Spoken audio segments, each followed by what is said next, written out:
I'll guide you through the process of canceling or updating your PayPal automatic payments and subscriptions without having to navigate through dozens of different merchant websites.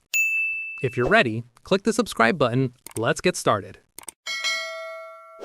To cancel on the website, visit the PayPal website at paypal.com.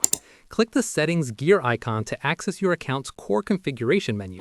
Select the Payments tab and click on Subscriptions and Saved Businesses to view every active billing agreement currently linked to your account. Choose the specific merchant from the list to pull up their individual payment terms and contact information.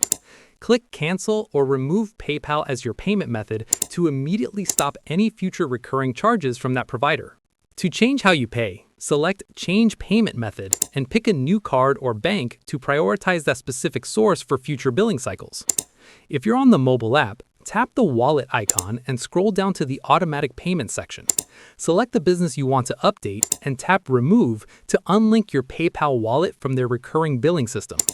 Review the backup payment method settings to ensure your secondary card is up to date in case your primary balance is low.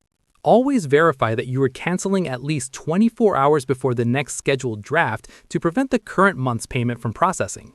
Once confirmed, check your email for the official cancellation notice, which serves as your proof of a terminated agreement. If you have any queries or input, comment below and I'll respond. Click this card for a curation of our best video tutorials and check the description below for more. Thanks for watching.